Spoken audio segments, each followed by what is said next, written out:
Hi friends, ನಮಸ್ತೆ. ಮೈಸೂರು ದಸರಾ ಇನ್ನೇನು ಹತ್ತಿರದಲ್ಲಿದೆ, ಹಾಗಾಗಿ ಈ ವಿಡಿಯೋ ನಿಮಗಾಗಿ. ಇದು 10 ದಿನಗಳ ಹಬ್ಬ. ನವರಾತ್ರಿಯಲ್ಲಿ ಶುರುವಾಗಿ 10ನೇ ದಿನ ವಿಜಯದಶಮಿಯನ್ನು ಆಚರಿಸಲಾಗುತ್ತದೆ. ಕೆಟ್ಟದರ ಮೇಲೆ ವಿಜಯದ ಸಂಕೇತವನ್ನು ಸಾರುವುದೇ ಇದರ ಥೀಮ್. ಪ್ರತಿ ವರ್ಷ ಸೆಪ್ಟೆಂಬರ್ ಅಥವಾ ಅಕ್ಟೋಬರ್ ತಿಂಗಳಿನಲ್ಲಿ ಈ ದಸರಾ ಉತ್ಸವ ನಡೆಯುತ್ತದೆ. ಈ ದಸರಾವು ನಮಗೆ ಗೊತ್ತಿರೋ ಹಾಗೆ ಮೈಸೂರು ದಸರಾ ಒಡೆಯರಿಂದ ಆಚರಿಸಲ್ಪಟ್ಟಿದೆ ಎಂದಷ್ಟೇ ನಮಗೆ ಗೊತ್ತಿದೆ. ಆದರೆ ಇತಿಹಾಸ ಏನು ಹೇಳುತ್ತೆ ಅಂತ ಅಂದರೆ 14-15ನೇ ಶತಮಾನದಲ್ಲಿ ವಿಜಯನಗರದ ಅರಸರ ಕಾಲದಲ್ಲಿ ದಸರಾ ಹಬ್ಬಗಳು ಆರಂಭವಾದವು.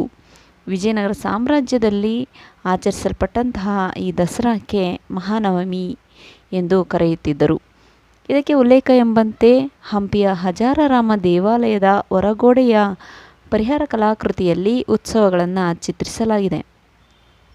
ಇಟಾಲಿಯನ್ ಪ್ರವಾಸಿ ನಿಕೊಲೋ ಡಿ ಕಾಂಟಿ ಹಬ್ಬದ ಪ್ರಾಮುಖ್ಯತೆಯನ್ನು ರಾಜಮನೆತನದ ಬೆಂಬಲದೊಂದಿಗೆ ಭವ್ಯವಾದ ಧಾರ್ಮಿಕ ಘಟನೆ ಎಂದು ವಿವರಿಸಿದ್ದಾನೆ.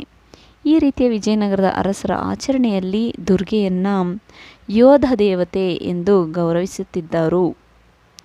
ನಮ್ಮಲ್ಲಿ ಹೇಗೆ ಮನರಂಜನೆಗಾಗಿ ಅಥವಾ ಈ ದಸರಾ ಉತ್ಸವದಲ್ಲಿ ಸ್ತಬ್ಧ ಚಿತ್ರಗಳು, ಡೊಳ್ಳು ಕುಣಿತ ಈ ರೀತಿಯನ್ನು ನೋಡ್ತೀವೋ ನಾವು, ಹಾಗೆ ಅಂದು ಏನಪ್ಪ ಇತ್ತು ಅಂತ ಹೇಳಿದ್ರೆ ಆಧ್ಯಾತ್ಮಿಕತೆಗೆ ಸಂಬಂಧಪಟ್ಟಂತಹ ಹಾಡುಗಾರಿಕೆಗಳು, ನೃತ್ಯ ಈ ರೀತಿಯ ವೈಭವವನ್ನು ಅಂದು ಕಾಣಬಹುದಾಗಿತ್ತು ಎಂದು ತಿಳಿಸಿದ್ದಾರೆ.